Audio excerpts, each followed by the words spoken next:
Hey everyone. All right, so we are going to get started. Just to let you know, my name is Emily Faber. We got another participant.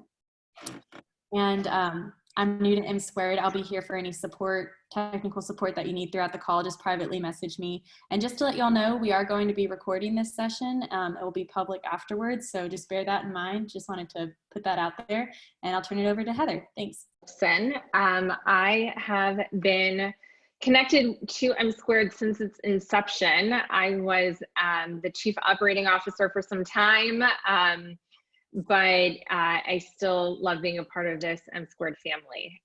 Today, I'm really excited to talk to you about effective decision-making and accountability. There's a lot that we can talk about. We could probably spend 3 weeks unpacking decision-making and accountability. But during these times, what I've decided to do is pick a couple of frameworks to offer here. So that's what we're going to be doing momentarily. So we're going to do a quick warm-up. We're going to spend about 20 to 25 minutes talking about how to make decisions and then how to hold people accountable. It's a small enough group that if you just use the raise hand, I'll keep an eye on, if somebody has a question, or you can chime in. I'll pause at various points for questions. And then M² was really intentional about also recognizing that the folks within the network are really intelligent, really smart, and have what to offer as well.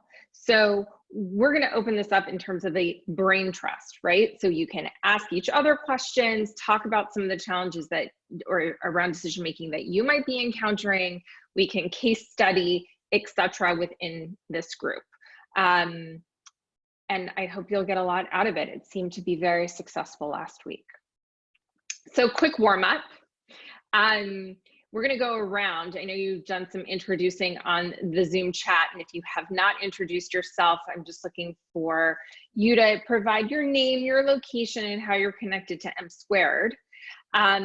But for this exercise, I'm asking you just to say your name and what is one item, either literal or not, that you would put in your coronavirus time capsule to mark this moment in our history. So I'm going to stop sharing. And the way we're going to do this is I'm going to call somebody. That person's going to do their quick introduction, and then you just invite somebody else to offer their share. Okay. So Melissa, I'm going to start with you. I was afraid of that because the first thing that came to my mind was toilet paper, right? Like, that's all I'm thinking, right? What other kind of answers are you looking for? It doesn't matter. Toilet paper is going to be what you want to remember this moment in time by. Fabulous.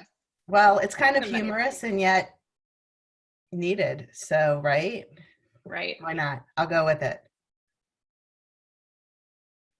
All right, go ahead and calling on somebody else. Yep. Okay, Rachel. Hi. This is a great question.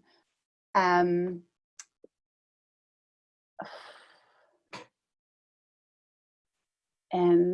I'm gonna have to say martini glass. Sarah. Great. Hi. I would have to say it's a little less, little less of an object, but FaceTime. And I'm going to pass it to Julie. Hi. So I'm going to go with my dishwasher because I've got 2 kids at home, and my dishwasher has not been used this much ever. And if I never have to load and unload the dishwasher, I know that's not going to happen, but yeah, I would love to part with my dishwasher for a while. And I will throw it over to Noah.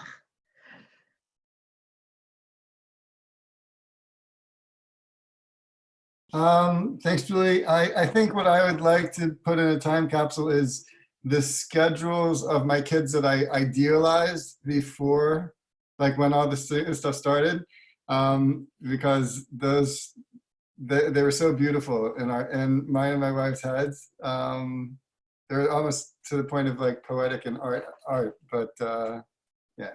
I'm gonna throw it over to Masha. I know. Hi, I would bring everything that you guys said, especially the martini glass, full martini glass. And then anybody knows what these are? Do you see that they're close to me? Do you see this? It's like arm's reach. This arm's reach. These are sunflower seeds. These are fried, salted sunflower seeds. You can buy them in any Russian store. And this is my way of, you know, just dealing with it. Devorah, I think you're the only one. Oh no, Emily. Let's go, Emily. I think I would, I'd try to stuff this window in that time capsule, maybe shatter it and put it in there, because it has been such a blessing to like sit here inside but be able to see what is now a rainy, gorgeously moody day, and picture myself elsewhere. Emily, where are you? So I'm in Memphis, Tennessee at the moment, usually Brooklyn, but here we are. And where, what would you put in your time capsule, Laura? Well, I spend most of my days on Zoom. So some sort of Zoom reminder, you know, like all of us, not very creative, but it's what I do. I'm based out of San Francisco Bay Area as well. And I think Arya is on. Hi, everyone. I'm here. I'm double timing the Zoom. So I'm actually just staying off video because I'm in two places. I would put in Shabbat candles because for the first time in my life, I'm actually observing Shabbat by staying off of technology. It's been a month and it has been the greatest Jewish blessing of my life. It only took us several millennia to catch up to the trend. Awesome. So I can relate to a lot, even the Shabbat piece, right? My Shabbat practices have increased tremendously, but that martini glass, that's a real good one. I would maybe sub it for a old-fashioned glass or something like that, because I've also been doing some mixology. You know, you gotta entertain yourself. All right, I'm gonna go back to sharing the screen, and thank you all for kind of diving into that. But marking this time, right, is really important because as I concluded yesterday's call with this, I'm actually gonna start with today's call. Making these decisions in this moment, and no matter what decision you're making, isn't just for the short term, it's actually gonna have long-term implications. So as you might feel like you need to make decisions in the ready, fire, aim methodology, right? Just like go for it. What I'm really hoping that what I'm offering you all today is more of the ready, aim, fire approach, a more systematic approach to making decisions, because I do believe that we're going to look back, you know, and open up this time capsule from today, you know, let's say 20 years from now, and this moment will have influenced the landscape of Jewish education, of the Jewish community, so on and so forth. So with that, I'm going to go back to sharing my screen, and I'm going to ask you to do one more thing before I get into the content. I want you to think about a difficult decision that you had to make. And I want you in the chat in 1 or 2 words to write, why was that a hard decision to make? Like, what was hard about it?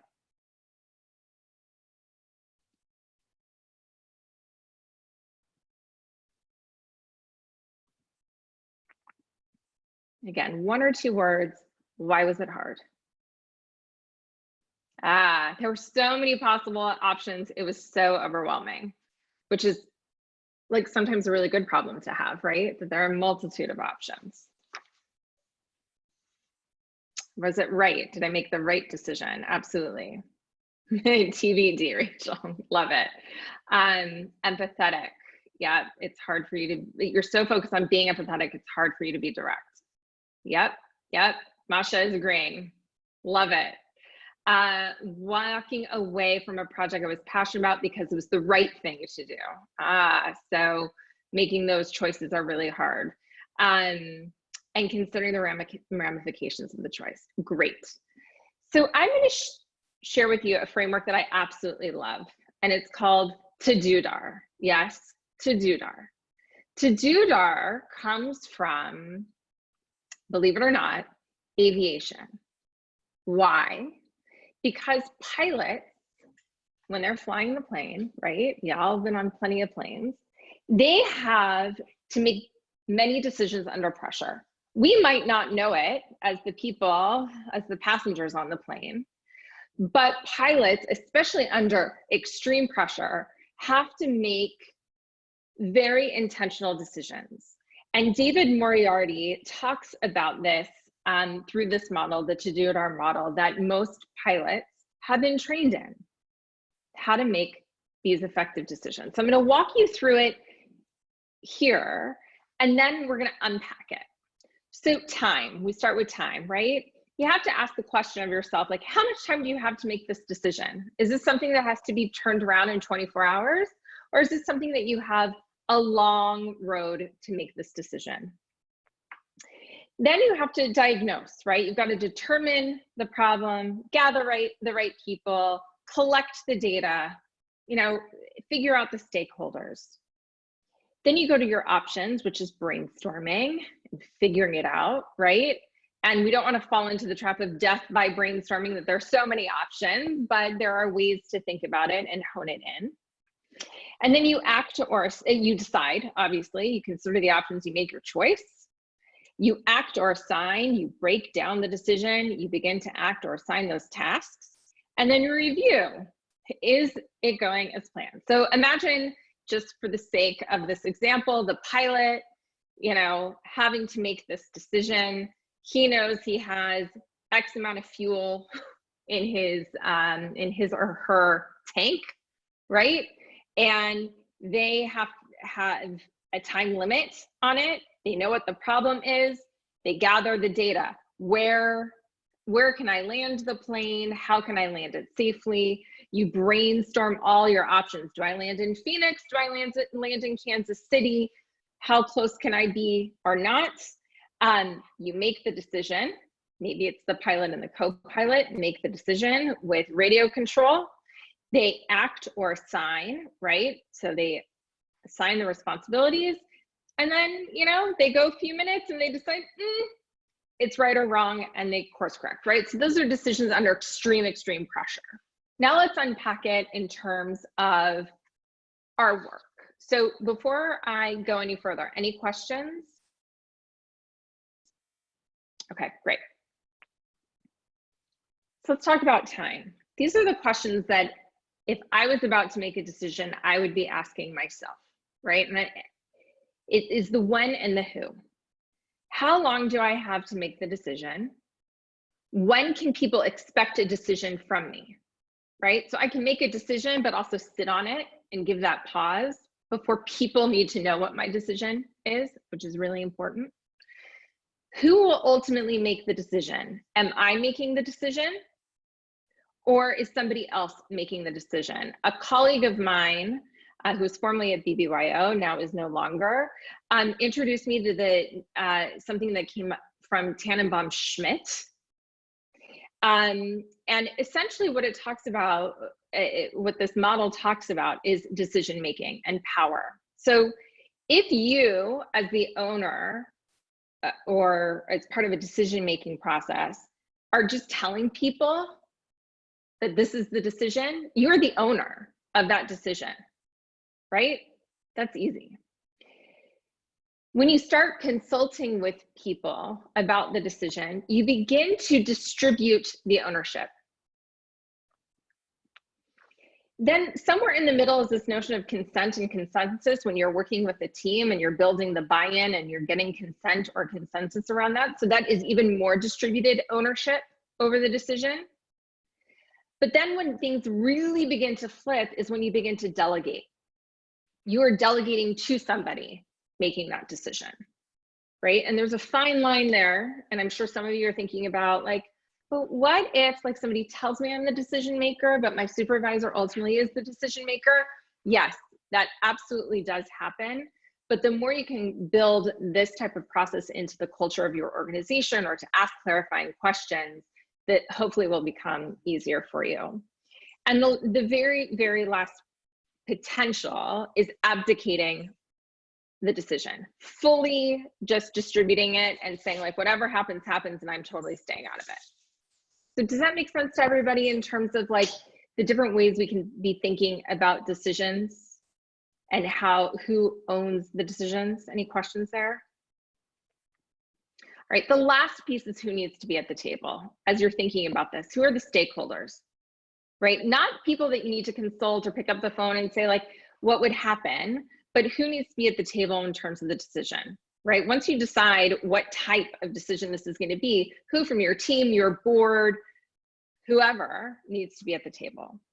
And the tip in this is be transparent and be clear from the get-go who the ultimate decision maker is going to be and communicating that to the group. Any questions about time? Okay. Diagnose. So first, what information do you typically need to make a decision? So go ahead and put that in the Zoom chat. What information do you typically need to make a decision?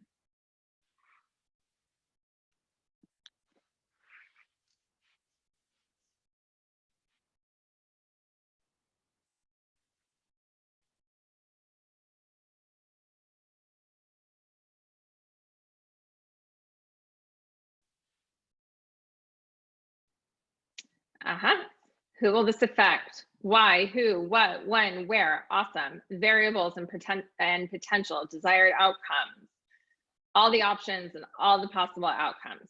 Great. So we're going to talk about options and outcomes in a minute.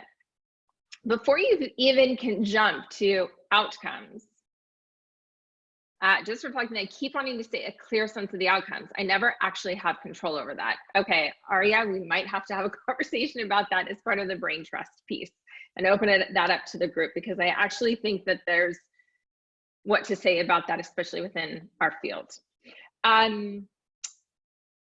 Before you can even jump to the outcomes though, you need more data points.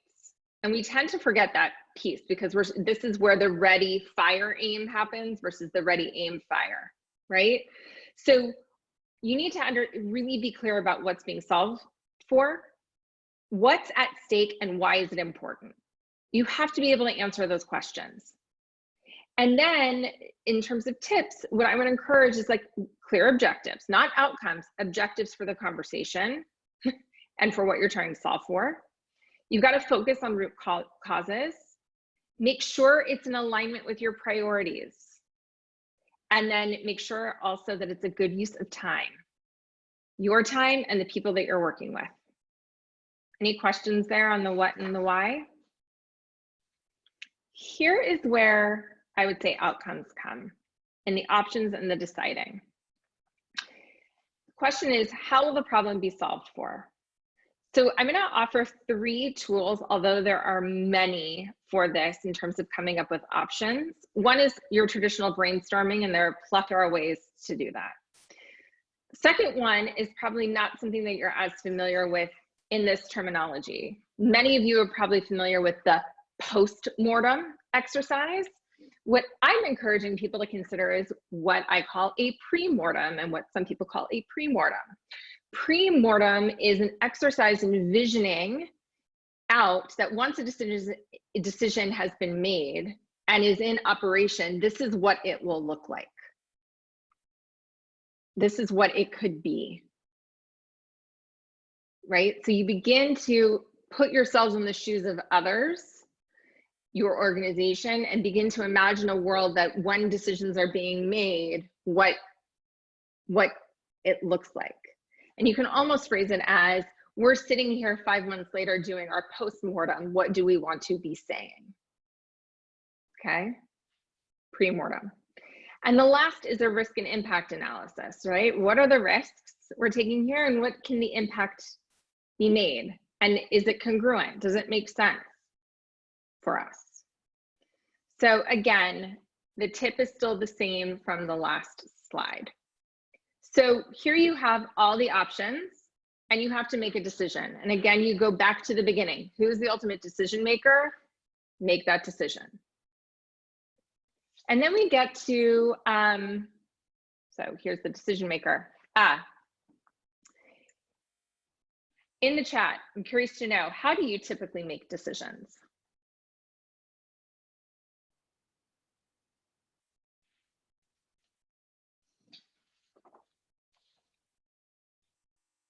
How do you typically make decisions? Sorry, kiddo just entered. Hold on one.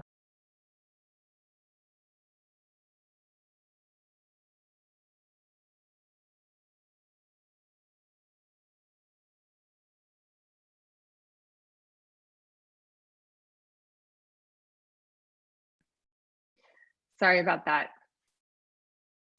All right, Rachel wrote combination of instinct and data. Right, that gut instinct does tell us something.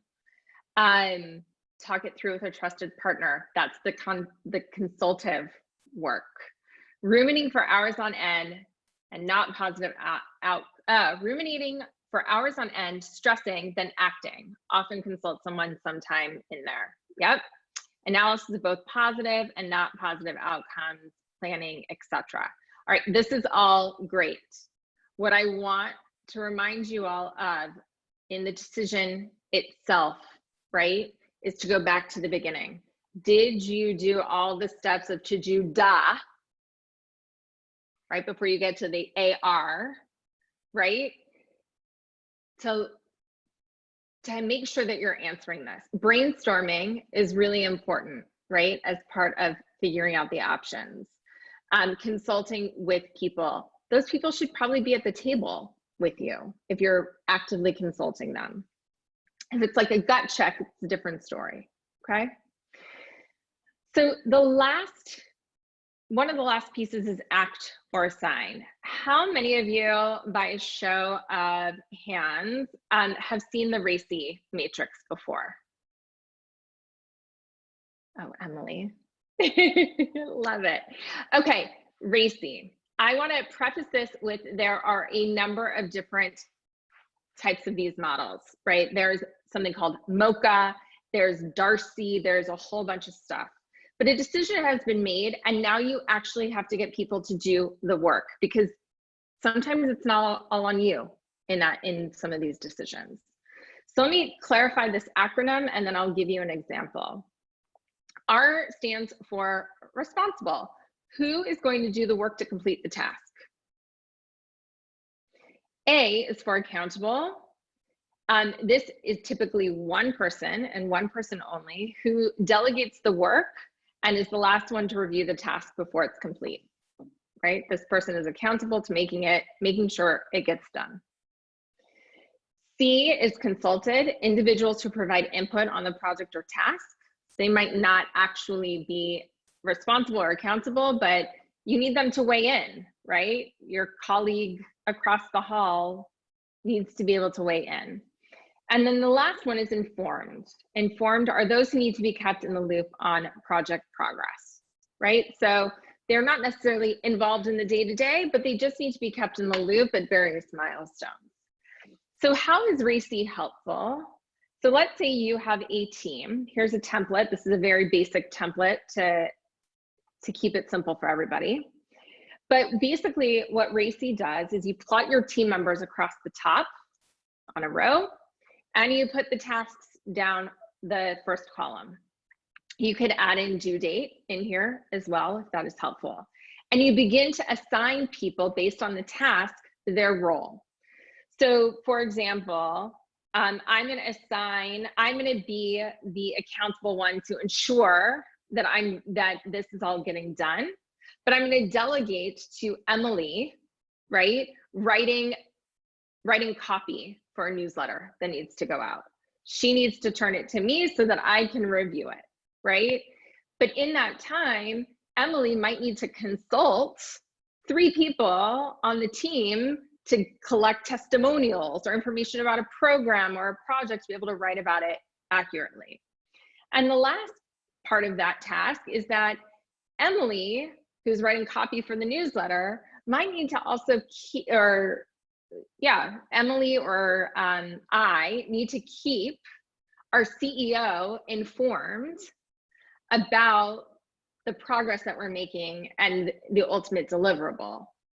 And the reason why I think RACI, especially during these times, and as we're all making decisions, is because it is so easy to be siloed now, right? We are all working in home virtual offices.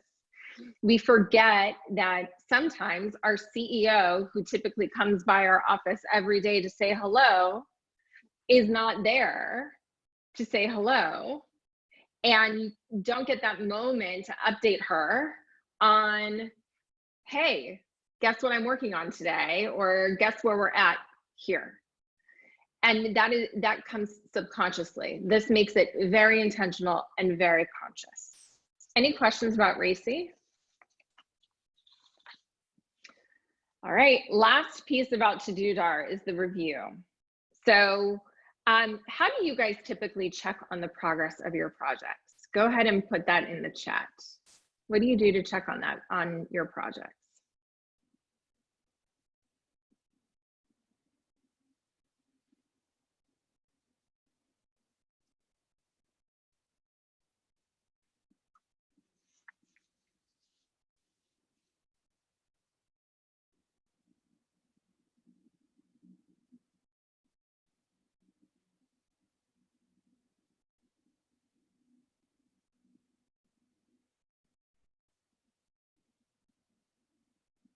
Seek feedback, assess with team status and trends and needs for tweaks. Absolutely. Individual project and priority docs with each colleague, and ongoing list of to-dos in order of priority. Great. Track the project plan and touch base one-on-one with the owner. Schedule check-in with teams. Awesome. So you're doing all of the things that you would traditionally do. Yeah, Masha.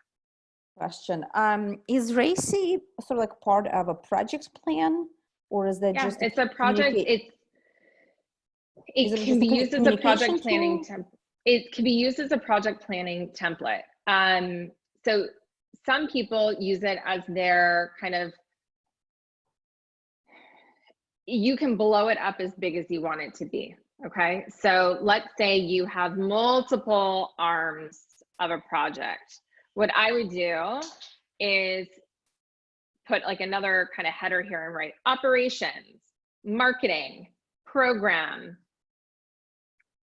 and then putting it all into buckets and the task by buckets with deadlines. And then you basically have your project plan in place around it. Mm-hmm. Okay, just clarifying. Yeah, there's so Mocha, and then there's Monday board now, and there's just all these, there's tons tools. of stuff. I'm just offering RACI as an example. There are a number of tools, right? And you can get lost in this. What's just really important, what I really want to drive home, are remembering, being very, very clear about who's ultimately responsible, okay? And then the other roles, who's accountable, who needs to be consulted, and who needs to be informed. If you can track that in any other project management tool that you have access to, or any other planning documents that you utilize, great, do it, don't change things. But as decisions need to be made, and especially during these times when we're not physically with people on a regular basis, you can sometimes get lost in the process. So you all offered amazing answers to how you check on the progress. So you can check on your RACI progress on a regular basis. Setting, having strong feedback loops. We can have a whole session about feedback, and setting milestones to ensure that you are communicating with your team. What I find when I'm working with people is that what typically gets missed is the setup, right? The pitch works, the setup doesn't work yet. So slowing the process down to be really, really intentional I think will lead to stronger decision-making and stronger accountability for the teams that you work with. So we're going to turn this call into a brain trust now and for Q&A. So, you know, review anything in the chat that people offered. I tried to pick topics and reminders throughout, so you can go back and take a look at that. We can do some Q&A. You can offer examples from your work that's worked, or if you want to seek input from this collective here, and any other suggestions that you might have, tools that you've been leveraging. So I'm going to unshare, and we're going to come back together, and I'm going to open the floor.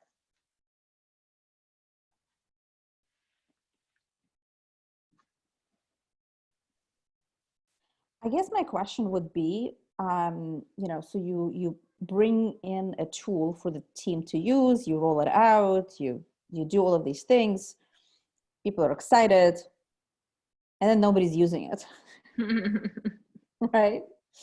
And you end up micromanaging, like decisions been made, roles have been assigned, right?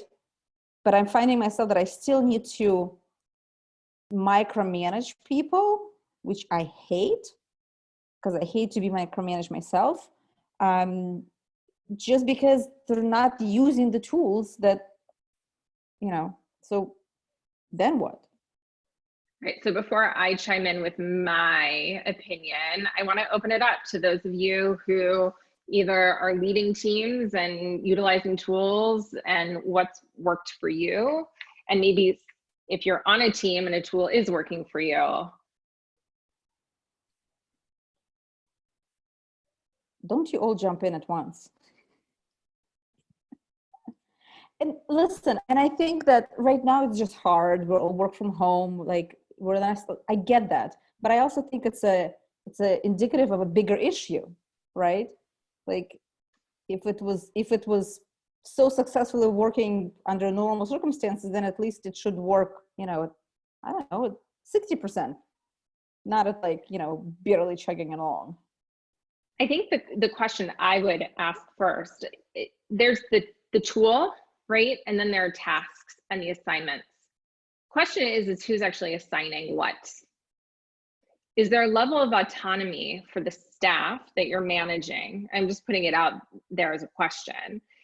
Are you allowing enough autonomy for the staff to move within the tool? And if right there, you know, people are not taking the ownership or aren't leveraging their own empowerment to, you know, run with the process, there's a different issue there. There's okay, right, like there's a motivation like piece or communication piece. Right. No, I like, for me, I want, like, listen, you know, Debbie, you own the event, right? Project plan it, let me know how I can help, let me know whom I need to communicate with, but you're the owner, right? And if 3 weeks later I have to ask, why hasn't there been a Facebook event for this thing done, right? Like, you have the autonomy to do it, you have all of the access, but yet I now have to go back and check every little single task. And it's like, how do you hold people accountable for their ownership of things? I'll jump in. So I manage our young families team here at the Chicago Federation. I think at least that last question you asked, I think it really comes with relationships with your, I mean, that's at least for my team, first and foremost, it's like the trust building piece. And I think that also just comes with time, and maybe it's not something if you're hiring a new person on, I think there's like, you know, with a new person, it's going to take a lot longer to build that trust and build up those relationships of, you know, not having to micromanage. But if there's someone that you know, have been working with for a while, I feel very fortunate right now that I've got two people right under me that I give them so much autonomy, but I'm also freaking out because one is actually leaving at the end of the fiscal year. And so I'm going to have to go backwards, with one of them, and thinking about that sort of decision making and things that I haven't thought about for the past couple years, because I've given her autonomy and she's been able to do it. I'm going to have to go back and now, come up with a new way of thinking and a new way of building those relationships again. So. Yeah, no, that's a good point, because the team is fairly new. I mean, they're all under a year, under 6. I mean, yeah. And I think age even. too comes with it. I think our team is also, a mixed age and experience and what their background is. So I think there's a lot of factors that come in. And as much as right, you don't like being micromanaged, so you assume that you don't want to be that kind of manager to also micromanage. But I do think there's some people need that, unfortunately, for a little while. So I think there's a balance. So if you have such a new team, right, and I agree, I would say experience drives a lot of it, like what people are able to do. Sometimes people just don't know. And I begin to think also if certain tasks, right, like if certain tasks are assigned very broadly and you hope that people know like the 20 steps that go into that one task, especially in these times with a new team, I would be as clear as day, right? Like the clearest day you've ever seen, right? To make sure that they understand what those 20 tasks are that fall under a broad assignment. Somebody who's been working in an organization a year plus, who's been on the cycle, who knows how to do things, then they can kind of run with it. But folks who haven't been around a long time, and especially today with the pressure that people are feeling and the uncertainty that they're feeling in their world, right? Like we didn't even touch about social emotional and what's going on for folks right now. I think taking the extra step and breaking it down for people, you don't necessarily have to do it on a racy, but to talk to each staff member and say, these are my expectations, might be helpful.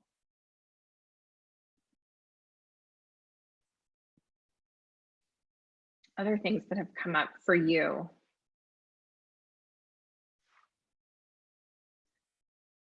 Aria, are you okay if I go back to what you said about just reflecting that I keep wanting to say a clear sense of the outcomes when I never actually have control over that? Yeah, absolutely. Awesome. Do you want to add a little bit more color there for us?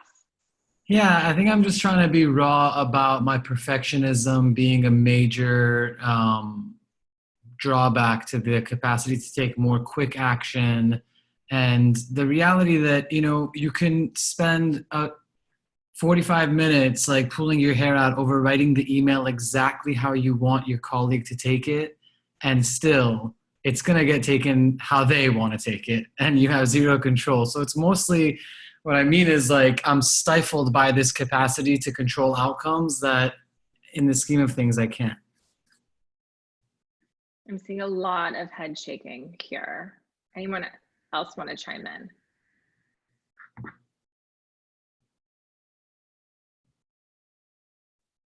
Noah? I think for me, I can very much relate to what Arya just said, but also that has to do with trust issues. Like sometimes no matter how clear a person is, it's all about the articulation and the mutual understanding that both people are on the same page. There has to be some qualifying conversation that, allow me to understand what you're saying, okay, and just help me understand it a little bit, and then let's step together to the next step.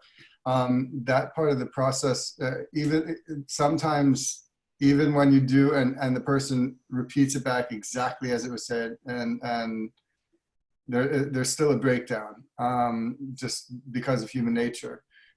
So that sort of throws you back into the perfectionism element of like, okay, I just know they're not going to be able to do it the way I need it done. And then learning to be a little more flexible in what perfect looks like is the skill that seemingly needs to be adapted. You just opened up so many different topics that I just want to add. I didn't mean to open No, up. no, it's so great. So I'm gonna pick two for right now. You know, this whole notion of good enough, right? Mhm. And my rule of thumb is I'm also a perfectionist, very, very type A. Everything has to look and feel and, you know, all of that. But my new rule is 75 to 30% of my work is perfect. The rest is good enough. Because my good enough is probably at a higher level potentially at somebody who's not going to care about it in the same way that I care about it, right? And I have to remind myself it's more about me than anybody else I'm interacting with, because they don't know, right? You guys don't know how long I spent working on this PowerPoint, right? I would say this falls in my 25 to 30% of perfectionism, but you know what I mean, right? So just think about that in terms of you. Where does perfectionism and good enough come into play? And where do you draw that boundary and for what reasons, right? So it's a reflection exercise.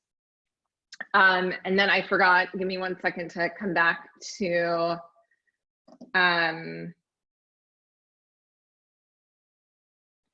it'll come back to me. Anybody else want to share?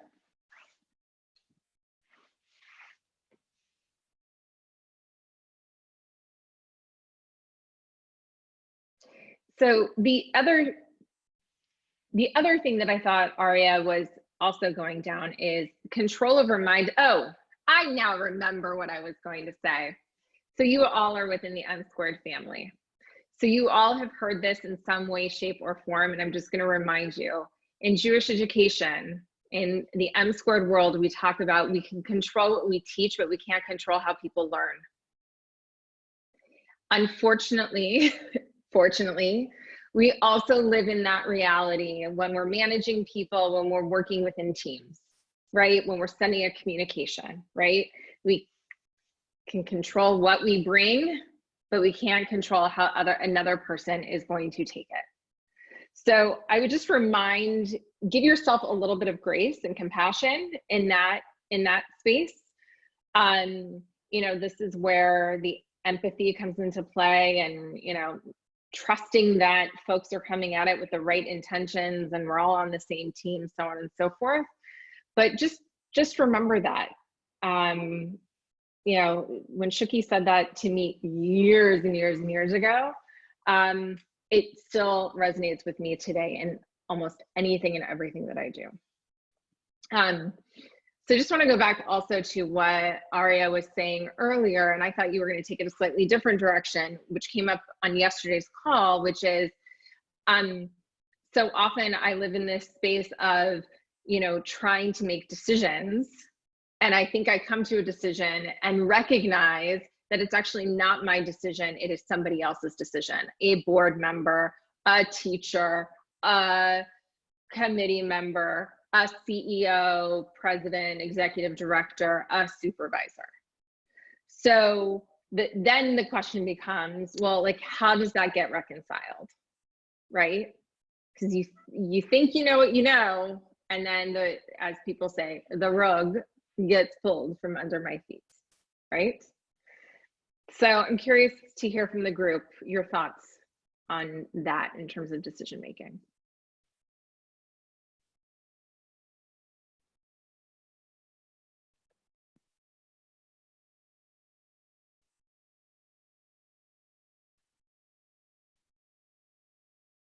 I definitely think that there's a level of, I'm sorry, I definitely think that go ahead. when, especially if you're working with a board, everything else, the downside is that the paranoia level is affecting your decision making. Like, is this are they on the same page as me in terms of vision and understanding like what I'm trying to accomplish, and is this going to be in line with that, and in line with their understanding of the vision versus what they're going to think of the you know, the concept or anything, and then how's it going to play out? Like, you know, it's almost like you really have to be able to look at the foresight of all the different scenarios of how each individual is going to be understanding and then reacting. And it creates this sense of paranoia unless you're so either egomaniacal or you just have such confidence and passion in what you're communicating, you don't even care what they have to say. And it's an interesting dichotomy and tension to feel, because there's like, especially when it's something that your whole heart and soul is in, you're worried about it getting ripped out. And I want to, sorry for interrupting. I'm curious to know from this group, how many of you are managing people right now? Okay. I think what's really important here, Noah, what you just said, as a manager, to put yourself in that kind of mindset, to remember that, you know, people are, I hope, putting their hearts and souls into this, right? And so again, it goes back to clear expectation setting from the beginning, right? So you don't get derailed at that point, so you don't like shatter somebody completely.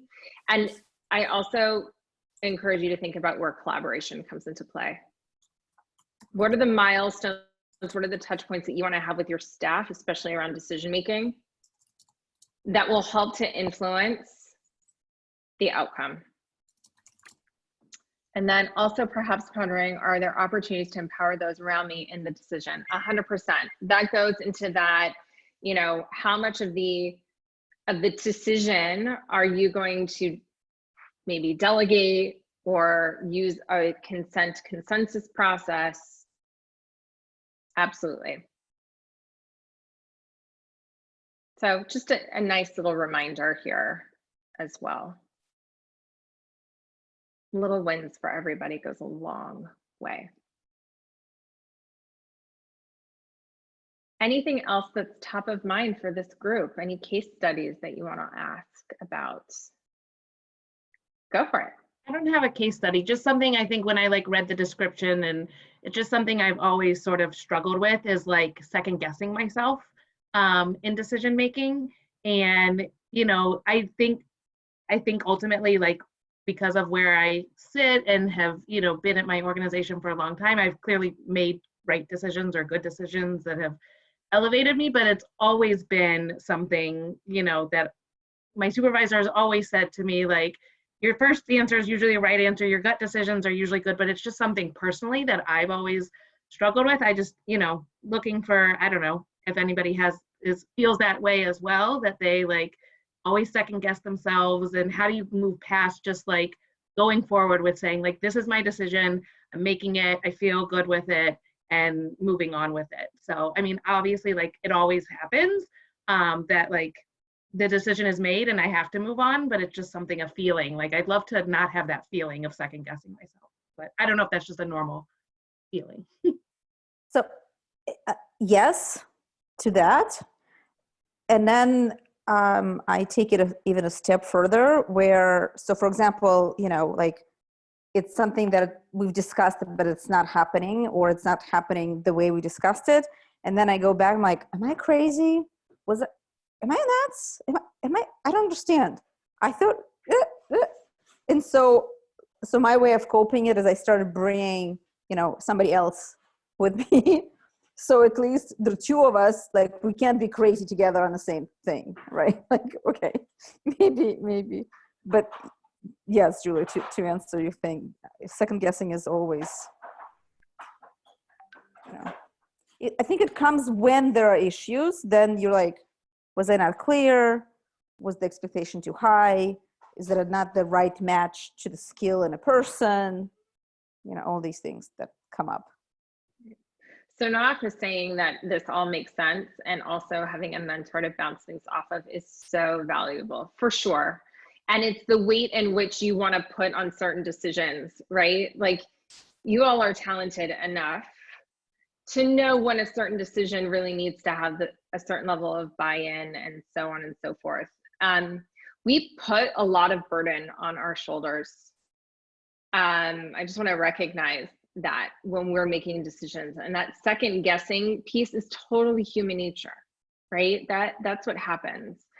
And what I would encourage you to do, and if we had a lot more time, one of the things that I love studying and talking about, this woman by the name of Marilee Adams, if you're interested, created something called the choice map. There's learner mindset and judger mindset. When we're in judger mindset, we begin to judge ourselves. There's self-critique going on there. There's judging questions that begin to happen. And obviously the learner mindset like keeps you with an open mind and curiosity and so on and so forth. What I encourage you to do when you start feeling yourself go down the path of, I'm second guessing myself, oh, that doesn't feel right, to ask yourself a question, like recognizing that you're even having that feeling is amazing, right? That you're having that inner dialogue. But is there one question that you can post somewhere that will switch you over into the learner mindset? Which might be, for my switching question is this how I want to show up to people in the world? Masha, it was great to see you. It's okay, totally get it. I had one of those just a few minutes ago. So what is a question that will bring you back into the realm of like, I've got this, we're gonna learn from this. And I always ask this question, what is the worst that is going to happen? And then if you wanna go like really like optimistic, what can I learn from this? If it doesn't go the way I want it to do, what can we learn from it? And I'm hyper aware that if it's not gonna work, I'm gonna pivot really quickly because I'm capable of doing that too. I would say that this whole experience is like exactly what you just said. Like we're capable of pivoting. Nobody had any clue that this was going to happen. And, you know, so, right, like that's how I'm feeling right now is like, I don't know what I'm trying to lead a team, but like, I'm being very transparent with them. Like, I don't know what decision is right or wrong right now. And I don't think anybody does. So I've given myself permission to say that to them, which I think has been helpful for me. You know, to say we're in this together and we're gonna try something and it's gonna work, or we're gonna try something and it doesn't work, and that's okay right now. So Julie, beautiful, absolutely beautiful. I do think that this time in our world is leveling the playing field a little bit. I don't really know any better than anybody else about what's gonna happen in 3 weeks time, right? Maybe the medical professionals, but like really like we don't know what's gonna happen. So everything has been leveled here. And the fact that you demonstrated vulnerability to your team and were very transparent with your team about it, that's what helps innovate, right? Innovation and iteration.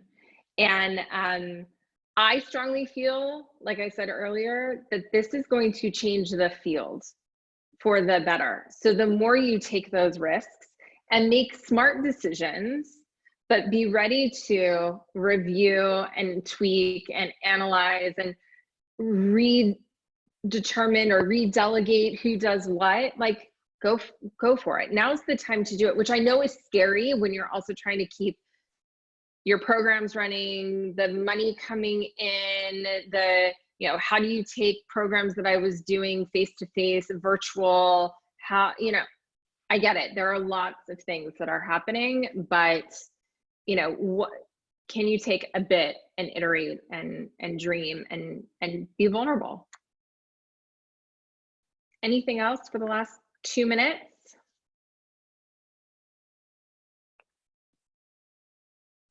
So I just want to thank you all for taking the hour out of your day to be on this call. I hope you got a nugget of something out of the conversation. I wish you all the best of luck during these really uncertain times. I know it's not easy and we're all seeking for answers, but remember, and I know this is very cliche, but we are in this together. I'm also, for those of you who have access to the mentor moments and mentor times, I am a part of that team. I am a part of that team. Oh my God, I've been going since 6 o'clock this morning, my time. I'm in California. Feel free, sign up. I'm happy to chat with you more about this or anything else that comes to mind. Okay.